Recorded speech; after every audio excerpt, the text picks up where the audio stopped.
Good seeing you. It's been a while. All right, so we're ready for to begin here. So go ahead, Abel. I think has some opening words for us. I mean, with some tea in my mouth. Awesome. Thank you all. I really appreciate the group that put this together. I see a lot of familiar faces and or names here. I think this is a great great start for what we're hoping to do with rural initiatives, and which is really to spend the entire upcoming semester and future semesters really getting the word out about what are some ways that you can connect with our rural renegades. And so just as a quick introduction, my name is Abel Guzman. I have the privilege and honor to serve as Executive Director of Rural Initiatives. For those of you not really familiar with what Rural Initiatives is, you may be more familiar with the Delano campus, right? So you might say, well, the Delano team or the Delano students. And that's because the Delano campus has been around for over four decades. In the mid 70s, as Delano as a community was starting to grow, the community members felt that it was important that they had a community college or a junior college presence in the city. And so from there, Bakersfield College really committed to serving our North Current population out of that campus, which really was a matter and still is a matter of equity and in access. And for the past 7 or 8 years now, since President Christian came on board, she really made a commitment to get more services out to all rural communities. And so that's why you'll see our rural initiatives team pretty much spread out from Delano to Arvin, Wasco, Shafter, Lamont, Lost Hills, and even into South Bakersfield at our job spot location through our adult education program. Just to give you a quick idea, I don't want to take too much time, but to give you a quick idea of our student population in rural Kern County, this past year, meaning the pre-pandemic school year, we served nearly 9,000 students in our rural communities. That's 9,000 students of the total BC population. That does include our early college population, meaning that it's the students that are taking our dual enrollment classes at the high schools in rural Kern County, which our team members, and I see Alma in here, work with to make sure that those students are successful as well. As far as our traditional students, we're looking at about 5,000 students in our rural communities that we serve each year. So a lot of students out there and a lot of new programs that we've established to support them, including adult education. I just mentioned early college and our traditional programming, including CTE. So just want to throw it out there to kind of set the context of where we are and who we're serving. And I think today's presentation from our faculty and staff really are going to give you a good idea of how you can, again, engage with our students in those communities. And if you haven't taught out there before, we'd love to have you. Crossing my fingers, we'll be back there in the summer and or fall. And hopefully we'll see some of you out there. So with that, I'll hand it back over to Kim and Dr. Rosales. All right, so right now, CCV is going to just do a Kahoots, just to get an idea of how well we know our rural community. So I'll let her take it from here. All right, so if you have a phone, the easiest thing to do would be to use a phone and to go to kahoot.it. So it's in the instructions on the top of the screen, kahoot.it. You don't need the app. You can just use your web browser, or you can use your computer and just open another tab. But once you get there, it'll just be a screen with a box, and you're going to put in the number 856-4120. So I'll put that in the chat box as well and give you a second.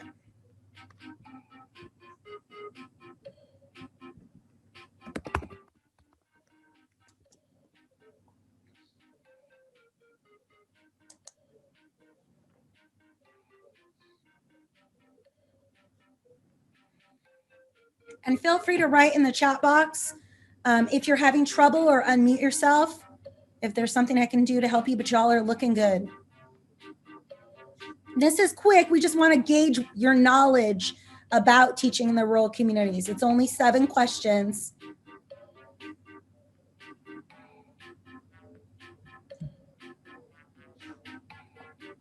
So we have about half of you. Let's wait till we get to 12. Just waiting on 2 more of you. There is a prize for the winner. The winner will get Phil Bake when we return after the pandemic. Ooh, I love that. Oliver's getting The best. That's so good. It's sinfully good. You don't Lady fingers. lady fingers. Anyone else having trouble logging in, need help? All right, I'm going to go ahead and get us started then.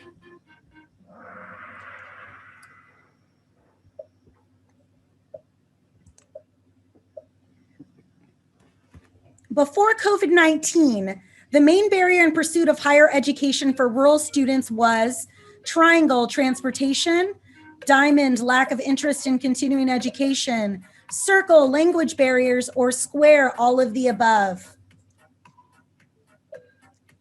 So if you've never done a Kahoot, you get points for answering correctly and answering the fastest. Transportation is absolutely the #1 barrier. Right now, Neely is in the lead. The majority of Bakersfield College rural students, triangle, work full or part-time; diamond are first-generation college students; circle, live in areas with unreliable internet; or square, all of the above.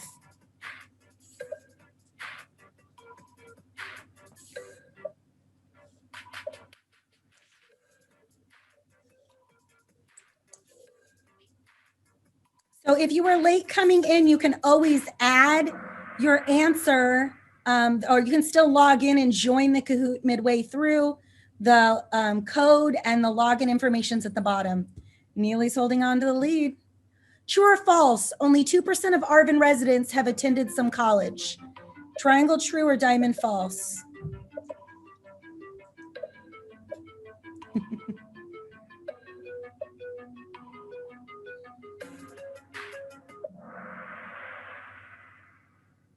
The correct answer is true. It's a little higher. I think Abel could correct me. I think it's like almost 7% in Delano. The Bakersfield College Delano campus includes which of the following? Triangle, a fully staffed financial aid office; diamond, a library and tutoring center; circle, a dedicated full-time faculty; or square, all of the above.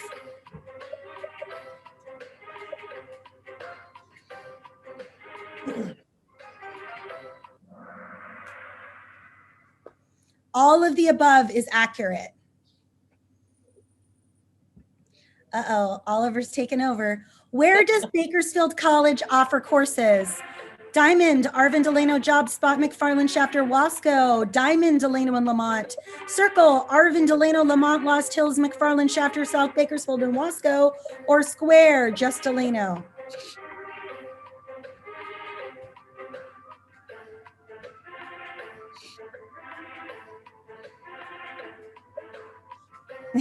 Test anxiety. I'm serious. It's the music. It's the music. Get it together, Indy. Yes! Okay, this I did good on. So almost everybody got this one right. Question 6, true or false? This term, there are scholarships and specialized staff available to help your rural students succeed. Triangle, true; diamond, false; circle, the Rural Initiative team is ready to help today; or square, nope. However, Student Information Desk can help anyone.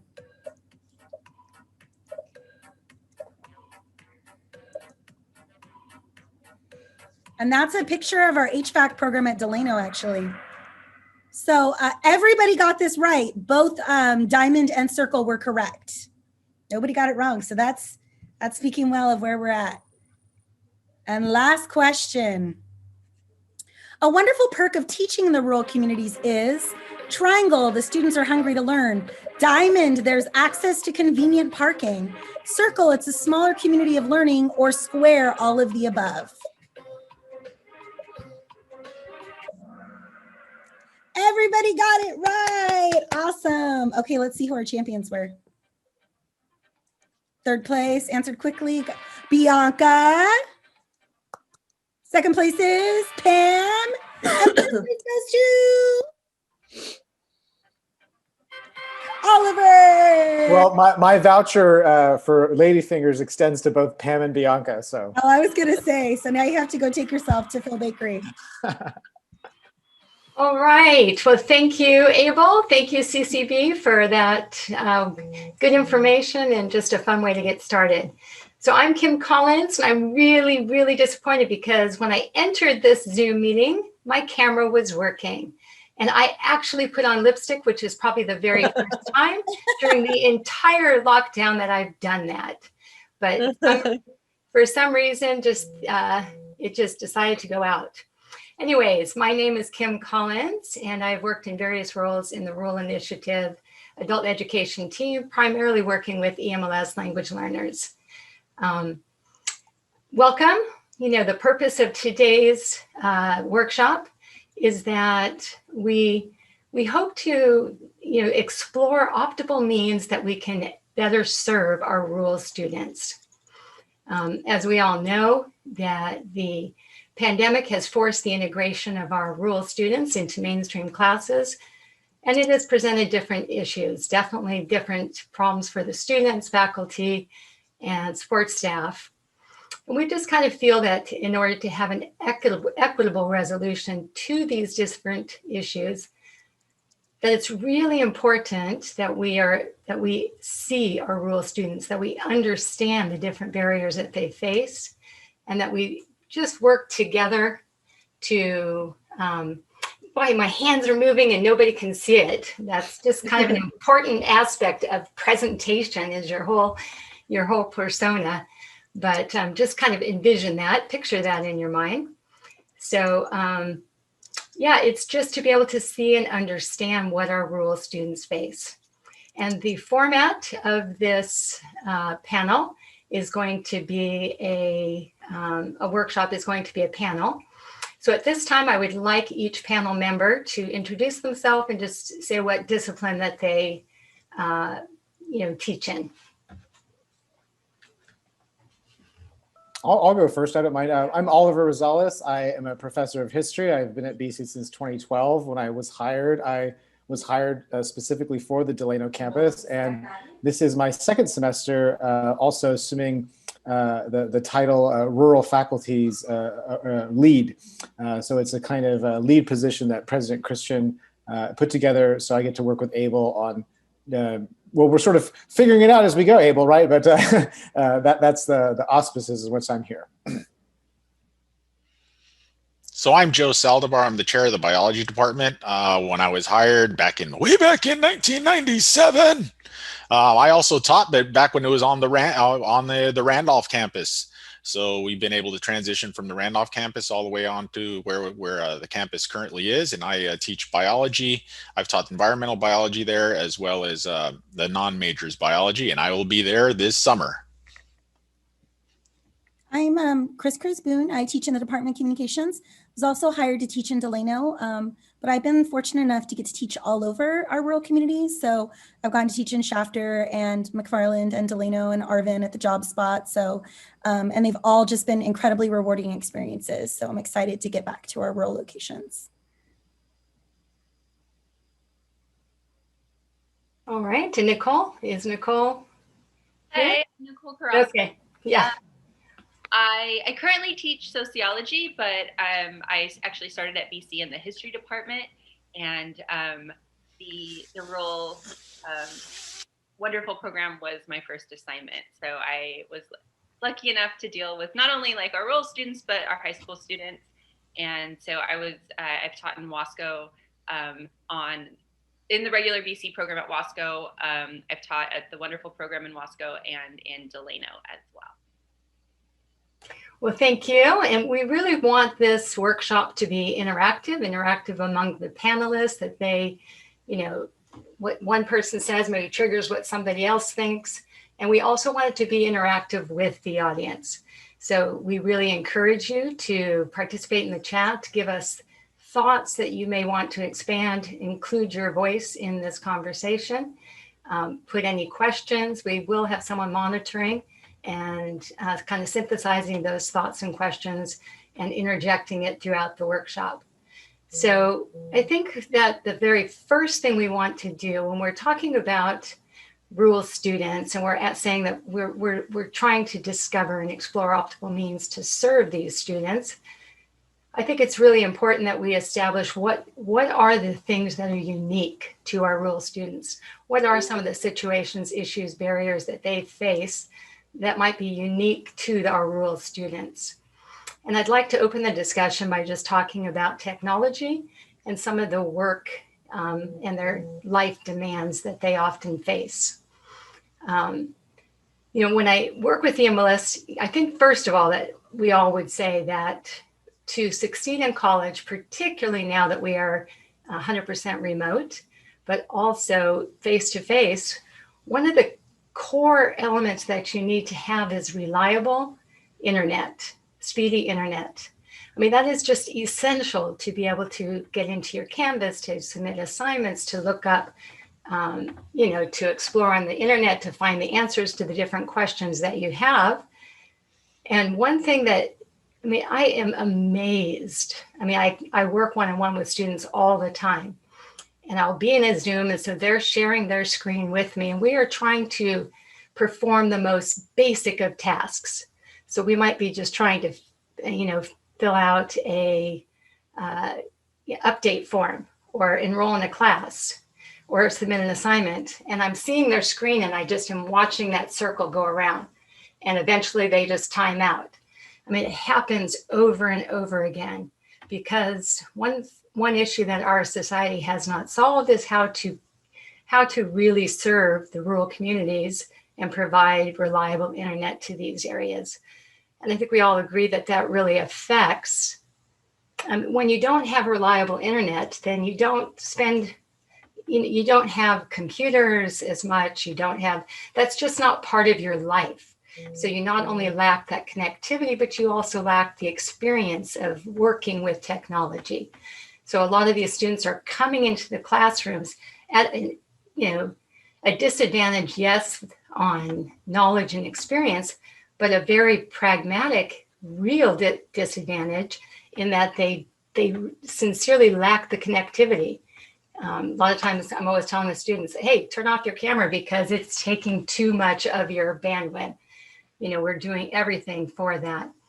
So that's definitely one barrier that is ubiquitous. It is not that other students, traditional students, do not face that problem, but it's everywhere among the rural students. It's a very real issue. And the other thing is that I'm also amazed at when I work with students, how often I have heard, I worked 10-hour days, 7 days a week. Hats off to these students that they're continuing to attempt to improve themselves, to better their opportunities in the future, but their schedules are incredibly demanding. So one thing I would like to throw out to the panelists at this time is just, to what extent that they have experienced those types of barriers and what kind of a strategies perhaps that they use to assist students in overcoming those difficulties and still fulfilling the class requirements. I don't know if anyone wants to take the lead at it. I'll take a short stab at it and others please jump in. I remember in the Delano campus was always a site where students could go to actually get technology. And compared to the main campus, like kind of historically, it actually had, I think, kind of better technology in some ways, and everything was kind of newish. And, then the pandemic hits and the students don't have access to that. It was dramatic being in that spring 2019 semester and seeing that cutoff that you're describing. And now with the Delano students or rural students kind of, fudged in with everybody else, it is kind of difficult to track. I know just as a professor strategically, I try to think very consciously about what you're describing about the bandwidth issue. And I don't know, it's hard to, I remember, going to some of the president's seminars and hearing folks talk about, getting the state resources to expand services in the rural sites, but I don't know the status of that. I know we did whatnot on the main campus, but again, I agree with you. I think that's a real challenge that we're still facing. So to add to what Oliver was saying, I teach presentation skills. So the students actually have to present speeches. And I was teaching this last term in Arvin, and there were a lot of challenges because we take for granted that if kids can't get reliable internet at home, they could just drive to the BC campus and sit in the baseball field, right? Like our rural students don't have that opportunity. So, one thing that's worked really well is finding a way to use students' cell phones. Sometimes 4G is more reliable but even then, like that can be spotty in the rural areas too. But I will say, I had one Lost Hills student where his whole family, like he had all the kids were on school at the same time as my class, and everybody had to go dark while he presented his speech for 10 minutes. Like it was, everybody anywhere within their server had to like shut it down for that one speech. And it was still a challenge. And, with my Arvin kids, there were just days where we couldn't do speeches because there was no reliable internet. And I lectured instead and recorded it, and they would record things or send me videos from their phone. And like, that was a really nice like alternative for me, for students to record videos on their phone, upload it to me on Canvas, and to show them live in the Zoom that everybody was in. But I think we have to be very understanding and flexible, especially if you don't know if you have a rural student in your class, that those kind of things are going to happen. I mean, they're so common right now that it's not just about waiting for the state to fix it. It's also about you giving grace to students who experience that in the real life classroom. And at least with regards to availability of high-speed internet, this has been a fantastic tool. Of course, not only is it for students, but for me as well. And for me, it's with regards to being available, especially on the days of large projects and exams. I've been finished with graduate school for going on 25 years now, and I will still get that nightmare every 6 to 8 months or so that I didn't pass a particular class or something like that, and I never got my. So I still get I see Gloria shaking her head. She probably has those nightmares still. So I still understand that panic when this last semester a student's taking their exam and all of a sudden, boom, right, dropped off. Something happened in their internet and it's just completely gone. So then what do they do? I tell them, call me, text me, get a hold of me immediately, and I will get a hold of you. So I've got this on me, at least, especially for that particular day. I don't give them my actual cell phone number. If you haven't done it, you can get a phone number through Gmail. So there's a G number that you get absolutely free, and you can even design a number and all that other kind of stuff. And so a huge one is availability. So if something happens, they can't turn something in, test day, they got to submit that research paper, they can get a hold of you. That, for me, that was a huge one. Yeah, I'd also just like to reinforce the cell phone usage. In my discipline, there is paper writing. Usually a way that I'm able to sort of accommodate them is making sure it's not anything lengthy. So I know that in sociology, there's a lot of personal experience that's relevant to lessons. And so I don't have to require a lot of research where they're spending time online looking for resources. But especially since I've worked a lot with the high school students in the rural communities, they're really tech savvy and, really, I think, creative in the ways that they figure out how to get their work done. And so even if it's not a traditional method, I really appreciate the ingenuity and the desire to get something in on time. And so for example, one of the first experiences I had with this was I had a student who lived in Lost Hills who didn't have Wi-Fi at home. She had her cell phone. And I always noticed that she tried really hard to get her work done in class if there was any extra time. But there's one particular assignment she wasn't able to finish while she was on campus with the Wi-Fi. And I think it was like 9:30 at night, I got an email from her, and she had handwritten her entire assignment and took pictures of her notebook and emailed them to me as an attachment, because that was the best she could do. And she just really wanted to make that deadline, even though it wasn't a hard deadline. So just doing stuff like that. Or I've also had students who turned in papers. They wrote in the Notes app on their iPhones and then took screenshots and sent them to me. And it's kind of jarring when you open Canvas and you see that, but at the same time, I'm thinking, wow, they really are going this extra mile. I hate texting on my phone for long periods of time. Your thumbs just kind of get in the way sometimes. So the fact that she was able to have the patience to write almost a 2-page paper in her Notes app, to me was just an incredible effort. And at that point I felt really ridiculous, taking points off for formatting or grammar or anything like that. So I think, just the cell phone usage is probably going to be a big one that is a resource for them, and also just giving them grace and understanding that like they're doing, to be as resourceful as they are sometimes, I think is really showing their desire to learn and to be in school despite all of these obstacles that might be in their way. Well, thank you. I think that, we have consensus amongst the panelists, that really it's very, very important just to be available, to acknowledge the difficulties and work with the students to find ways to overcome.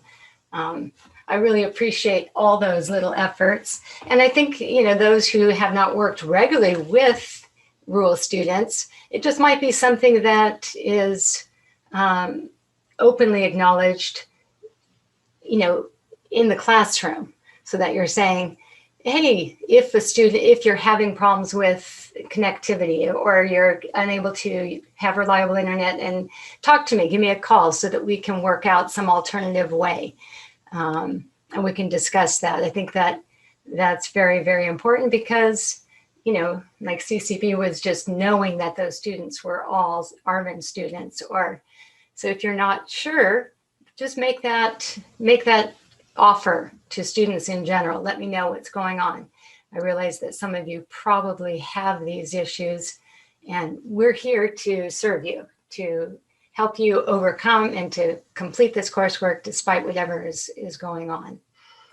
So, that is definitely one barrier that is ubiquitous among rural students, is that they have that issue that they have to depend on your phone. And to me, that is just so amazing. My hat's off to them. I can't even imagine. I'm going crazy because my silly camera just decided to quit right when it shouldn't. But so, what other barriers I would like to just ask and start a conversation on other barriers that situations, issues, complications, stressors have faculty experienced in their classrooms in working with rural students in ways that they have strategies they've used to overcome those difficulties. I don't know if I'll call it a barrier, but I'll call it maybe a mindset. The students in rural areas are extremely respectful of the faculty and teachers, which is fantastic. I mean, they are the most wonderful students ever. That also means that they will not say a word. They will just sit there. You can tell them the sky is green. They will write it in the notes, the sky is green. Dogs are purple. Dogs are purple. They will not question you. They will not raise their hands. They will just sit there. So I actually tell them jokingly, but not so jokingly. I tell the students, here are my SLOs for you, right? So this is what you're going to learn in biology. Here's my SLO for you. I'm going to make you talk. And it's going to make you feel really uncomfortable, but I'm going to make you talk.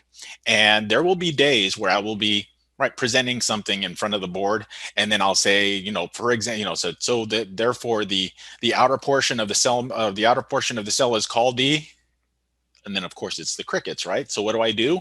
I jokingly, but not so jokingly, I take a pen and I throw it against the wall, and they freak out. Like, what happens? Like, I'm failing because you're not speaking with me. And actually, on the very first day of class, I need to record it someday.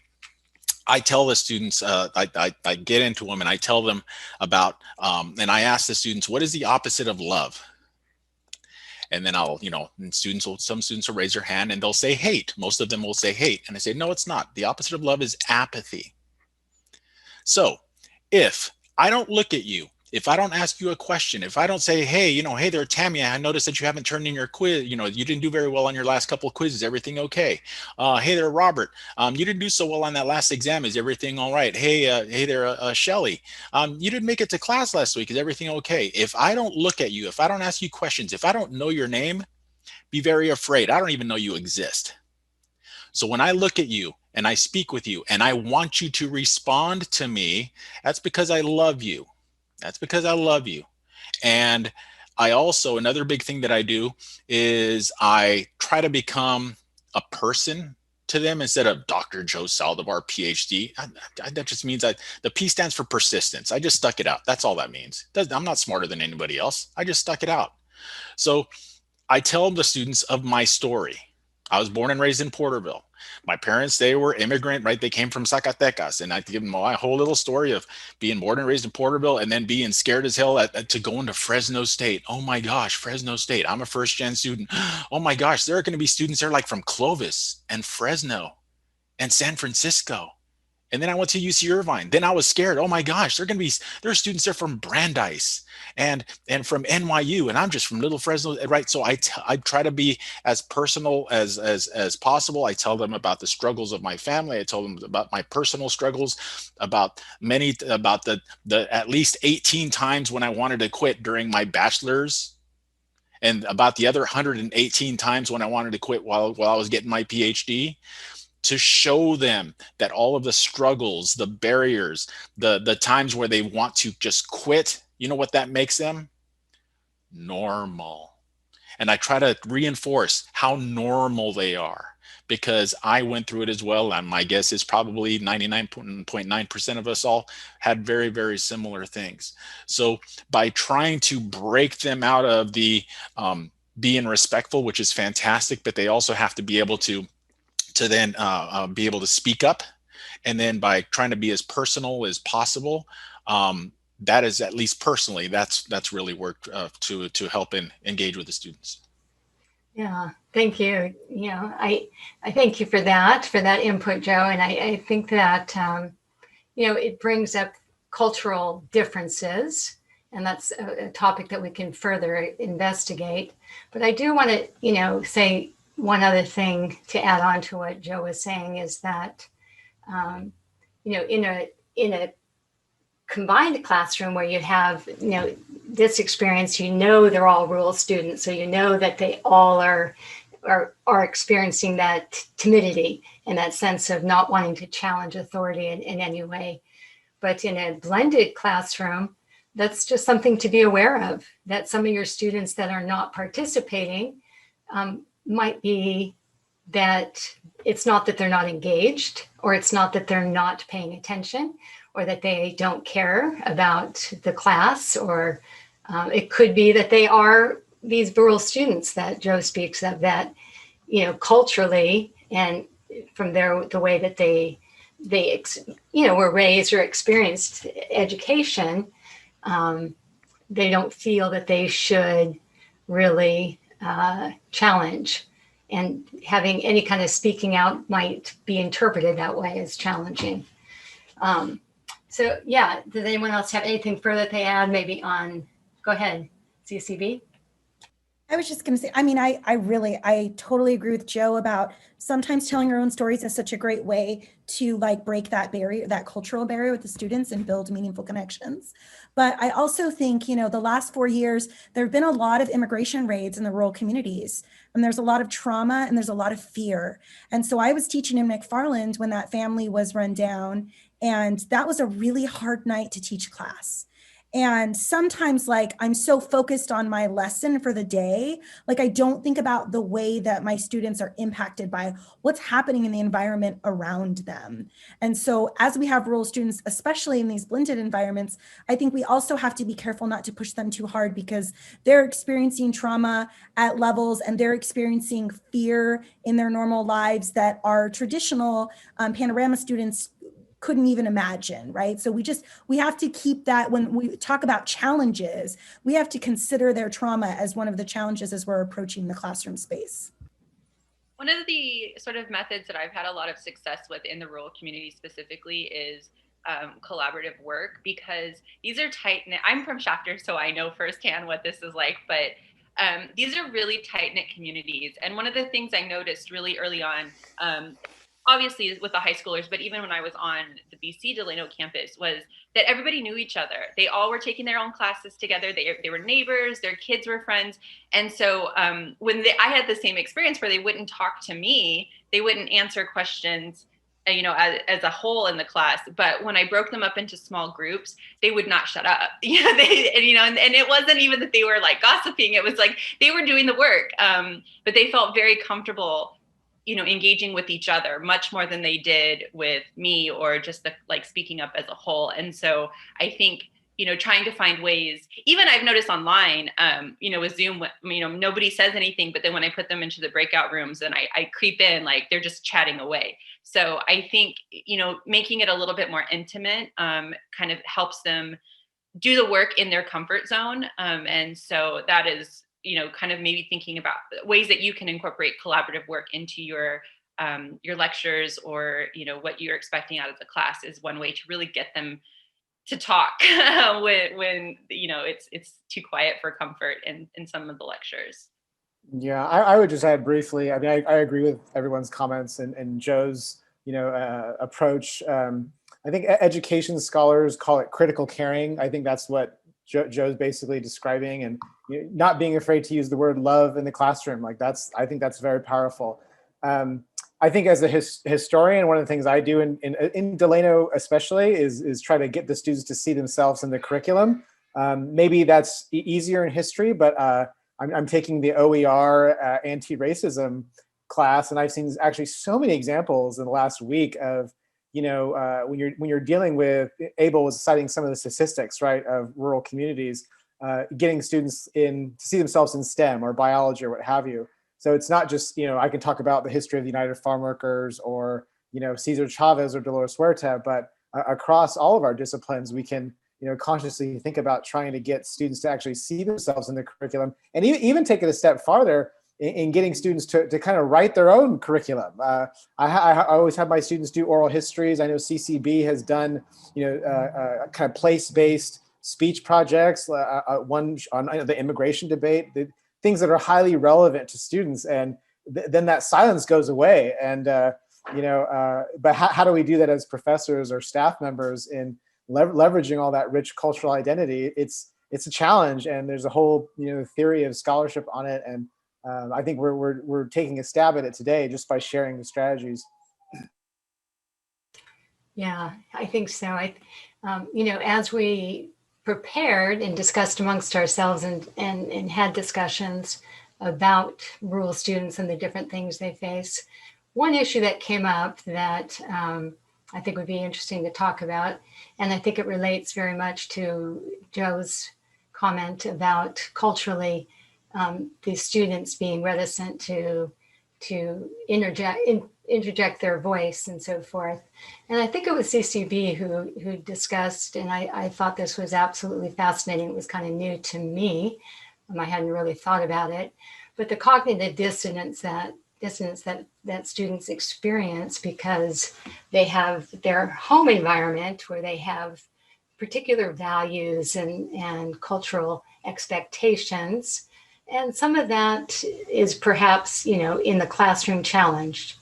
It's not like we're saying, oh, change that, don't be that. But you're exploring all kinds of different ideas and new thoughts and new ways of thinking.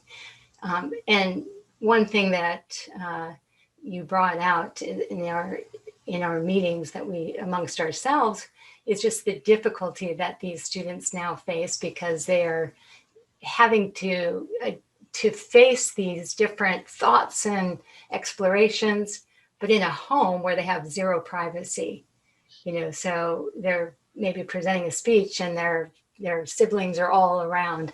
So perhaps we could discuss a little bit more about those types of cultural issues that arise and that are even more pronounced now that we're in a remote kind of environment.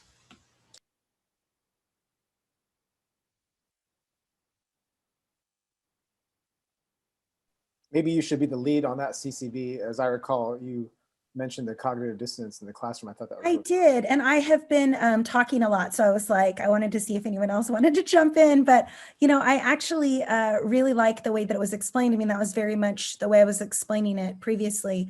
I will say, you know, I was talking about an experience in the fall where I had a student from Lost Hills who could only present his speeches in the car because it was too disruptive to like be in the house with his family and focus and everything else. And while he was presenting, there was like tapping on the window because his mother needed help with his nieces and nephews.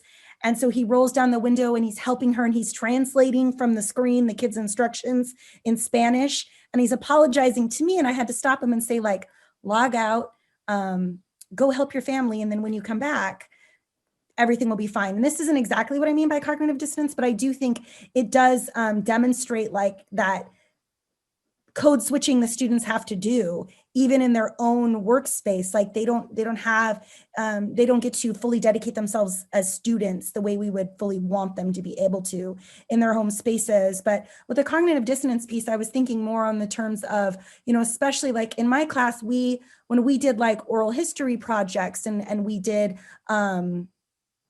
famous figures throughout history and researched the background of those. And the students came with some preconceived notions or not knowing who some of those figures were. And there was pushback and there was attitudes they already held and things their parents believed. And so as they were doing the research, it would challenge and push back on the way that they always thought, like, for example, about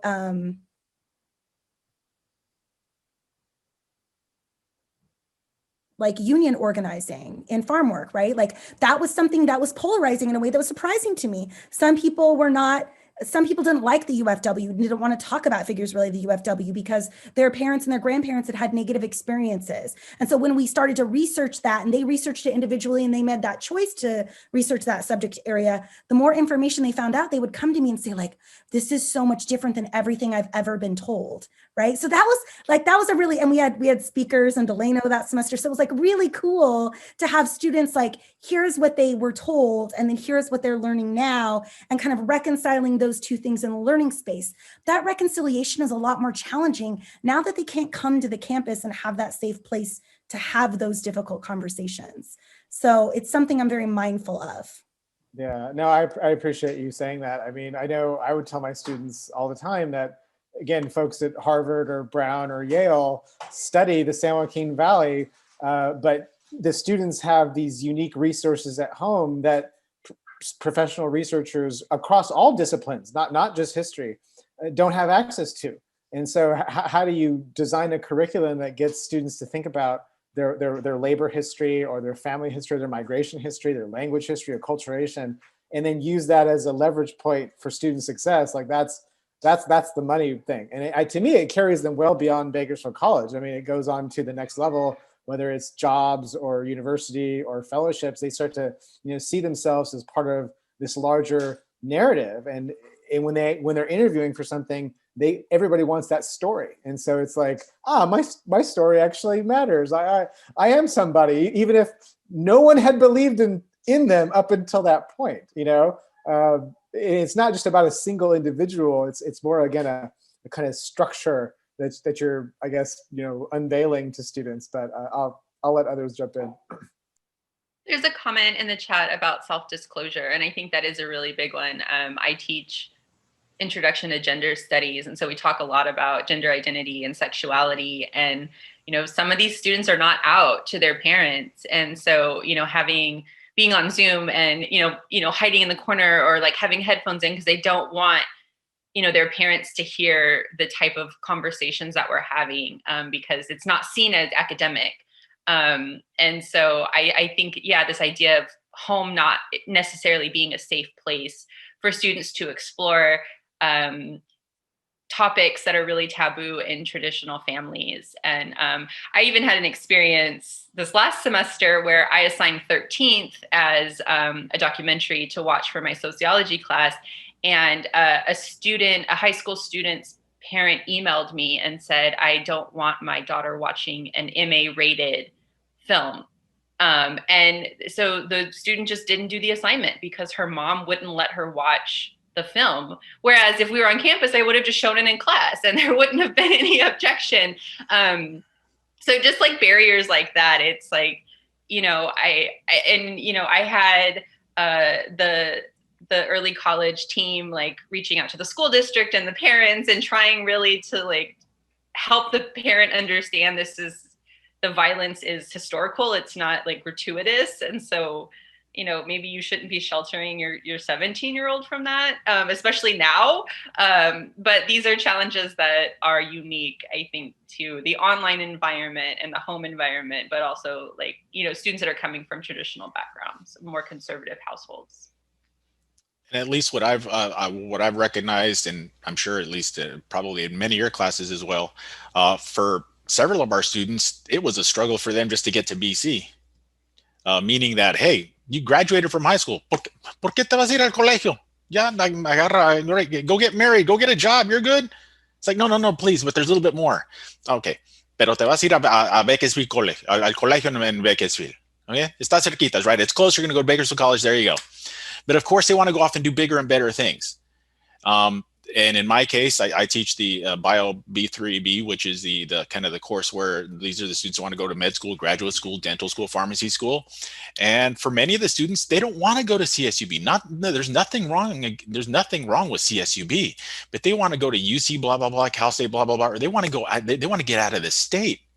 But now they're going to have the conference, going back to cultural, these tight-knit families going to mom and dad and say, I love you, but I want to leave the house is almost a slap in the face of the parents. What, we're not good enough for you? But you have a home here. You have a bed here. You have a roof over your head. We'll cook for you. We'll clean for you.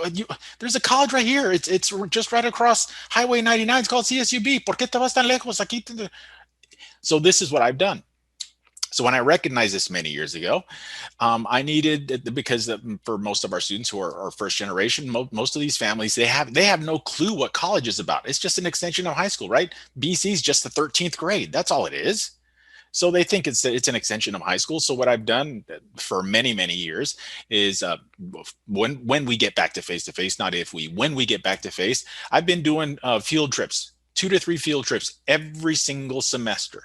Most of our students have never seen the ocean, which is a travesty.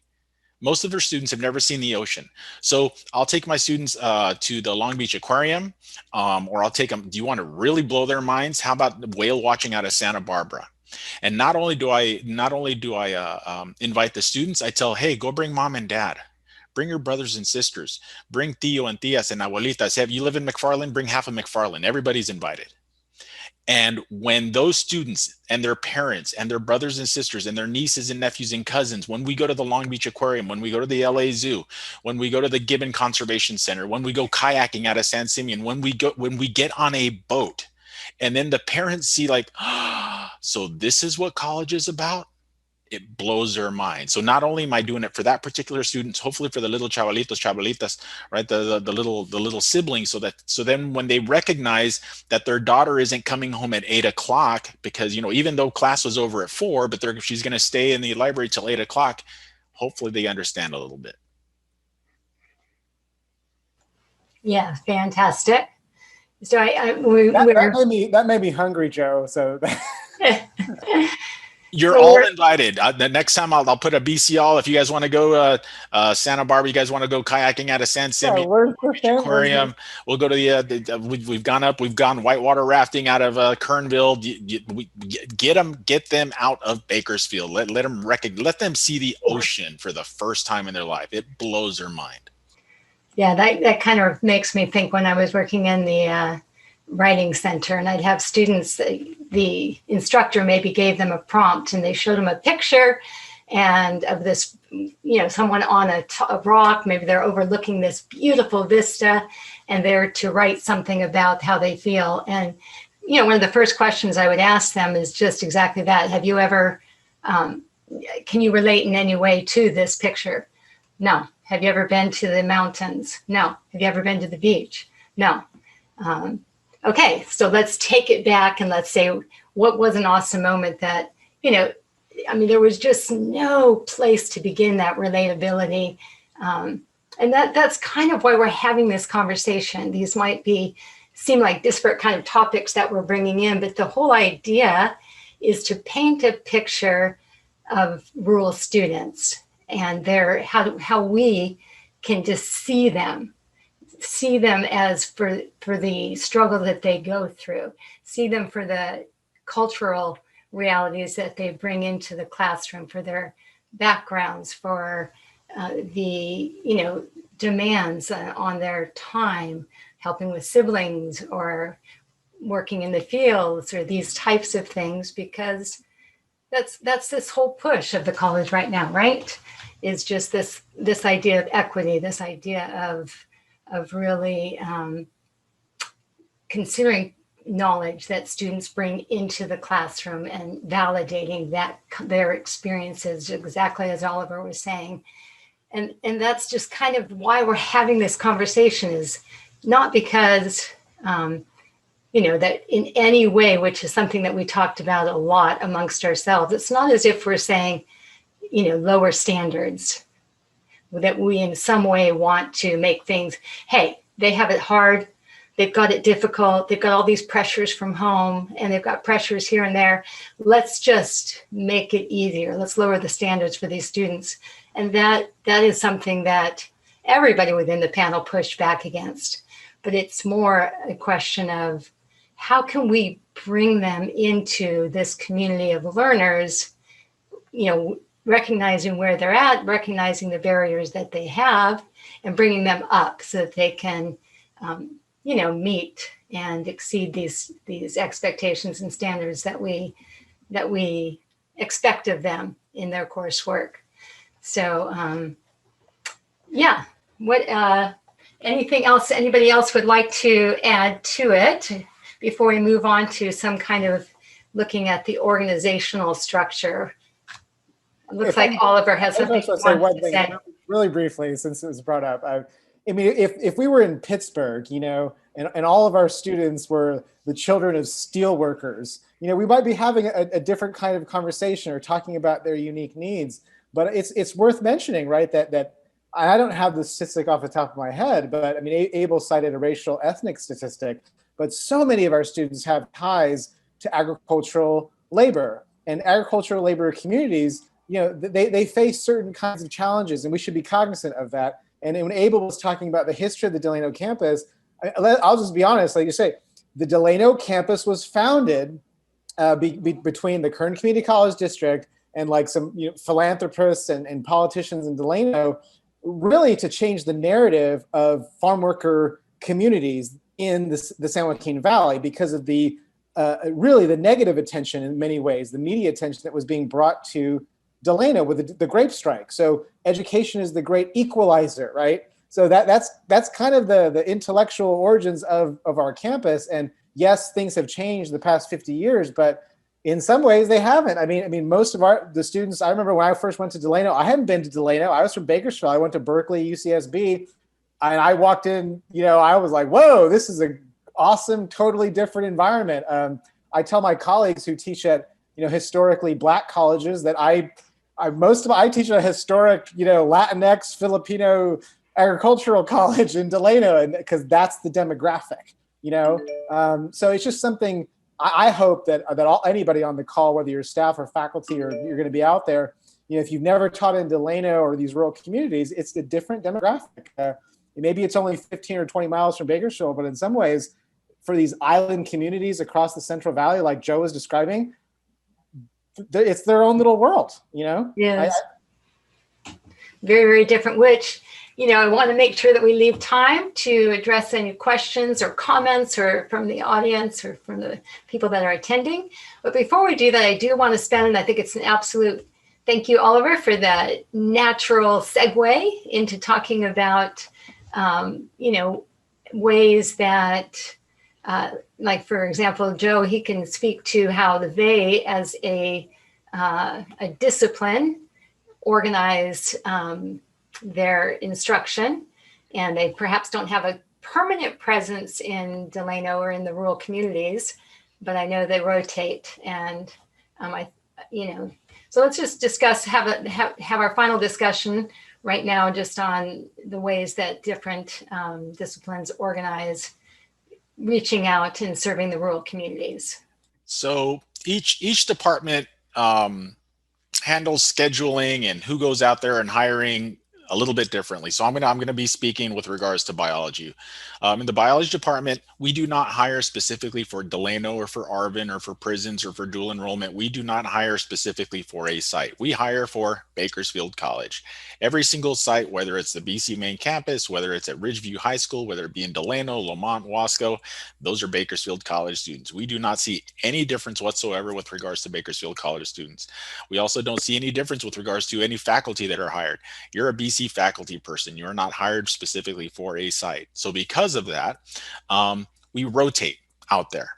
So we have faculty that rotate out to Delano, and that I personally, that our philosophy is, I think that gives students that opportunity to see a wide variety of voices. So one semester they'll see me. Next semester, they'll see Rocky, a guy named William Rocky. Then they'll see Chad Newton and Stephen Tavoni and Isabel Sturley and so on and so on and so on, instead of maybe that one particular voice. Now, that one particular person may be Stephen Tavoni, and he's been out there for several semesters in a row, and he's fantastic. The students love him. Guess what? Now you're going to get Isabel Sturley. Now you're going to get me. And there's a couple of reasons for that. It's because, once again, so this is our philosophy. We don't want faculty and students to see us and them. We're all us. We're all Bakersfield College. So that's at least our philosophy. Another thing is you have to have buy-in within the department. If you don't have buy-in, you got nothing. So I'm the department chair. I usually go out there every 2 or 3 semesters. So I scheduled myself to be out there in the summer. We're going to be face-to-face, and I'm going to be out there in the summer. So when it's time for our next individual to go out to Delano, says, I don't want to go to Delano. Shut the hell up. You're going to Delano. I've been there. You're going there too. So they got nothing to say. By the way, if you haven't been to the Delano Center, do yourself a favor and visit the Delano Center. One of the things that I love about the Delano Center is this area where you've got all these cool couches, and just, it's a great place not only to study, but to socialize and interact with students. And so I'll go out there after class and between class. I just sit there and then we just talk. We'll talk about sports. We'll talk about family. We'll talk about kids. We'll talk about stuff. And then once again, right, so then that's where we engaged. So at least departmental wise, we don't see them and us. We don't see, with regards to faculty and students, we see us. We just see Bakersfield College students and Bakersfield College faculty. That sounds like such a healthy approach. And again, Nicole or CCV might have something to say.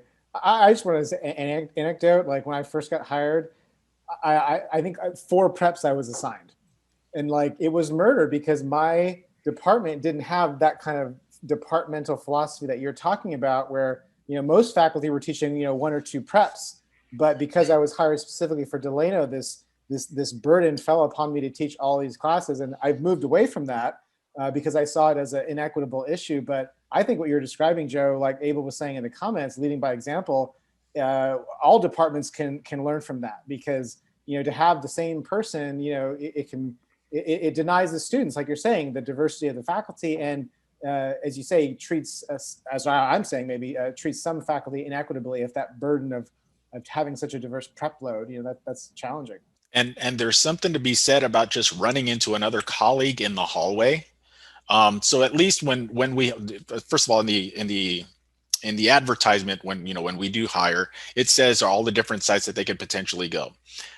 When they're hired on, they have a mentor, and then they're going to be mentored on the BC campus for at least 2, potentially 3 years before they even go out to Delano in the first place, or any other site. So because once again, there's just something about just running into a colleague into the hallway. Also, usually, I'll say 99% of the time, their full load is not out on a rural site. So maybe they're out there Tuesday, Thursdays, they're on the BC main campus on Monday, Wednesdays. So therefore, there's always still that interaction.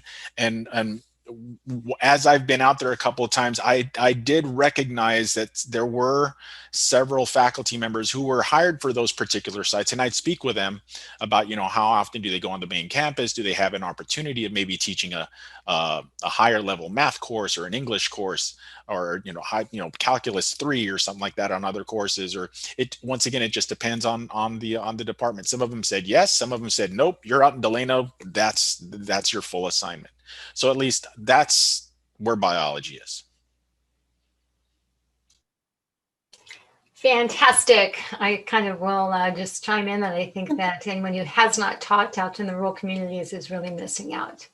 I was going to say, I think it's important to also point out there's some really great broadcasting like equipment in Delano in particular, and they were working on getting it in Arvin.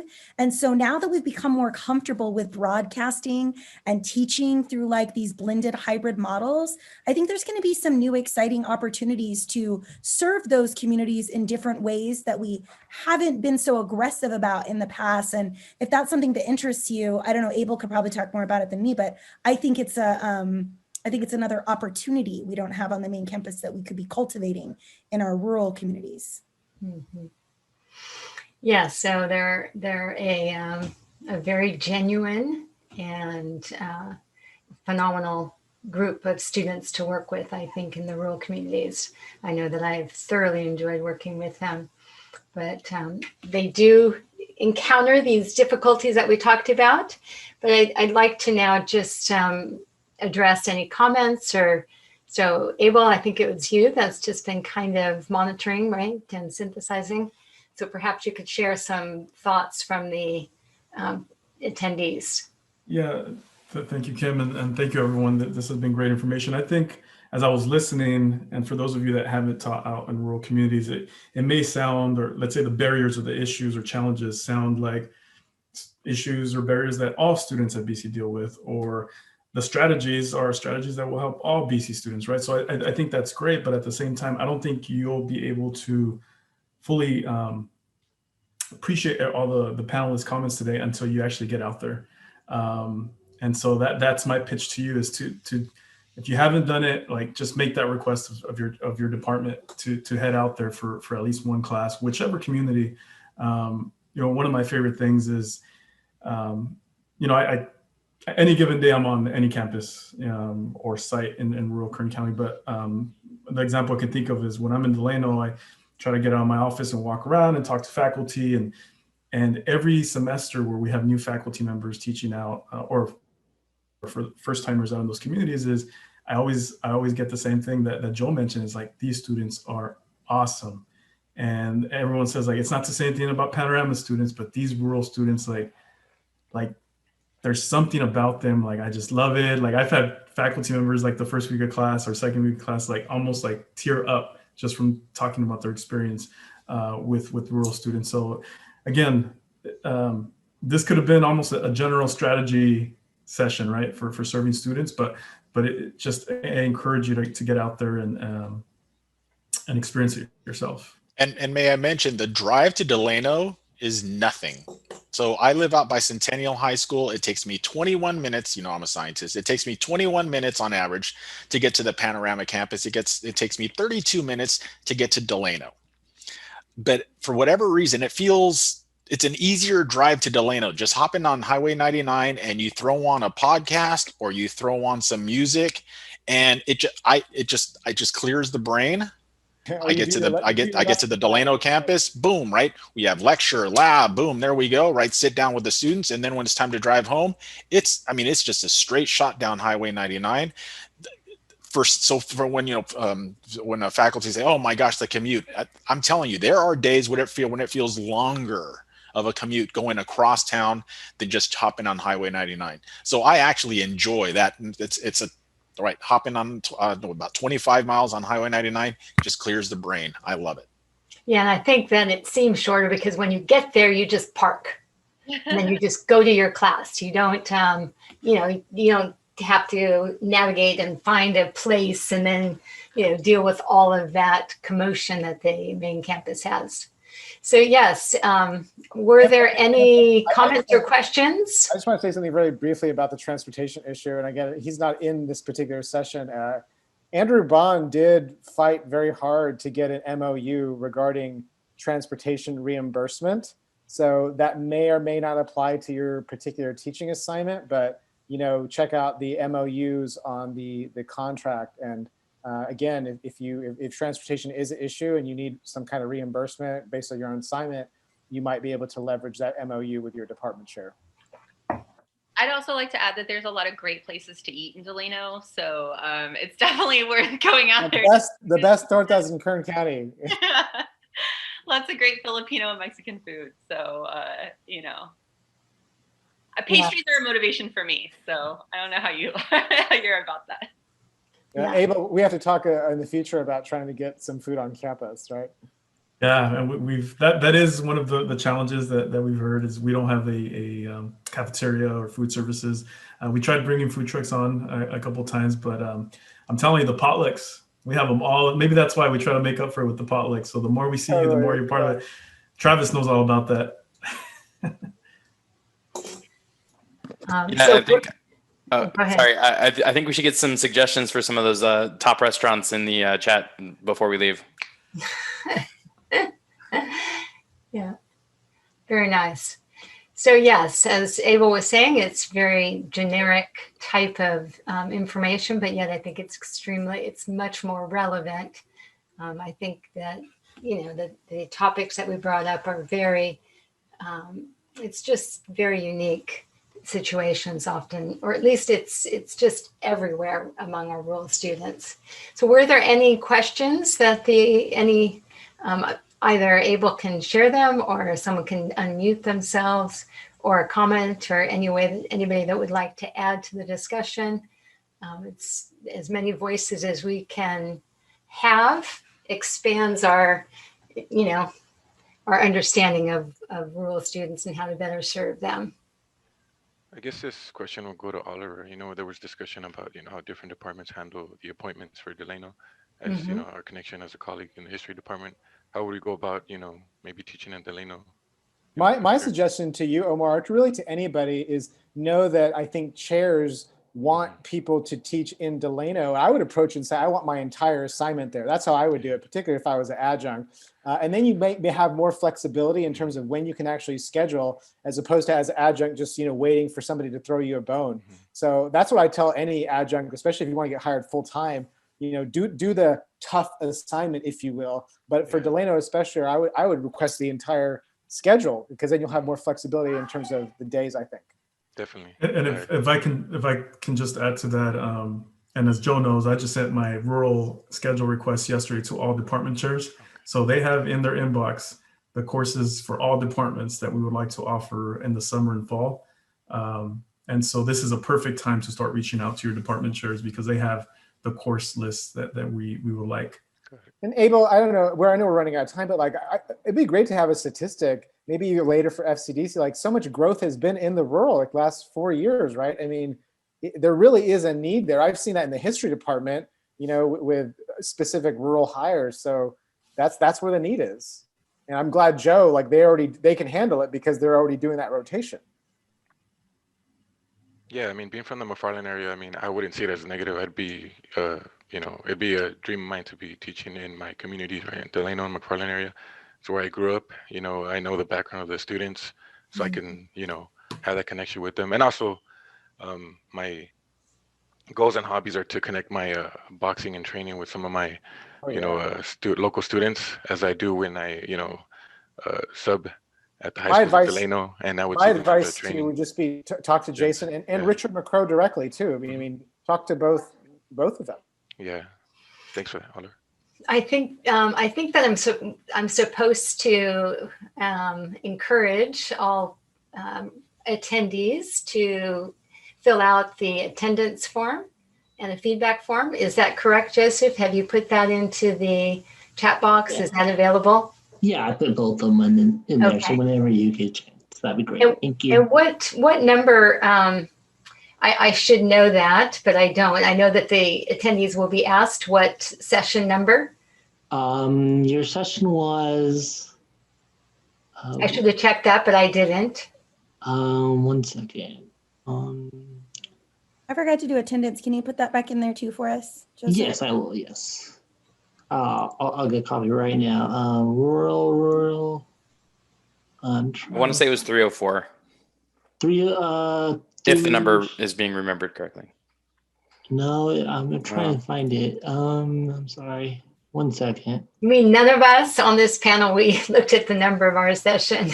Pamela Rivers is saying 324. Okay. 324. Seeing yes, 324. Okay. So we would appreciate all attendees just to fill out that attendance form and feedback. Yeah. So they're available in the chat. Any last comments or anything that anybody would like to close with or take us to? I just want to say thank you, everybody who attended and participated. And to Joe's point, I think I'll take away the most is we've missed that fraternity in the rural campus site. And so to bring it here in Zoom is great. And I hope that we can continue to do that. Mm-hmm. Yeah, I echo that. I thank you all for attending and, just listening to us share our experiences. Appreciate that. It was just nice to hear that I wasn't the only one with the screaming child in the background. I got two screaming ones over like, here. Can you stop screaming? That's one thing you definitely, if you teach remotely in the rural communities, occasionally you will have that in the background. They definitely have to function in a living environment. So it's pretty unique. All right. I think that is it. We're at 1 minute here and we're out. So thank you again. And everybody have a great day. And again, I apologize that my camera decided to go out, but that's just, maybe it's appropriate for this rural seminar that somebody has a technology problem and issues. So Kim, sorry, real quick. I know we're at time, but I did see a comment from Jessica in the chat about student services. Since we are at time, feel free to reach out to us. I did put in the chat box our rural initiatives email address, bcruralinitiatives@bakersfieldcollege.edu. Follow us on Facebook, Instagram, or just reach out to me. Essentially, you're looking in rural communities, a microcosm of BC, a panoramic campus. So we have all the services available. So thanks for bringing that up, Jessica. Thank you, everyone. Bye. Good to see everybody. Bye-bye. See you, Omar. We'll have to talk in the future, Omar, if you left. Bye.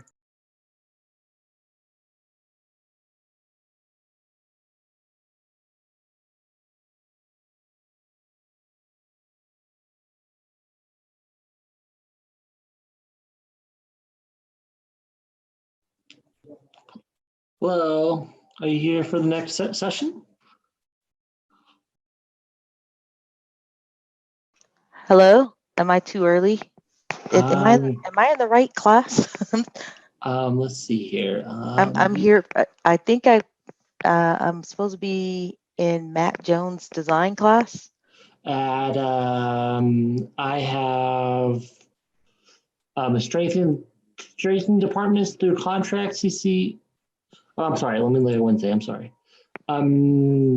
At 3. Yeah, you're in the right class. Yeah, you're early. So this is not Matt Jones. This is not Matt Jones. That's correct. You're right.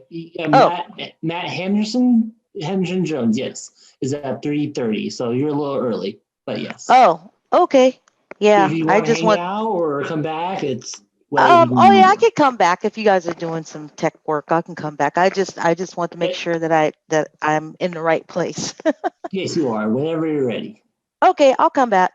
Okay. Hi, Joseph. I logged in for the design tools with Matt. Yes. Is this the right link? 3:30. Yes. Yeah. 3:30. But the link is the same. Yes, correct. Okay, I'll just.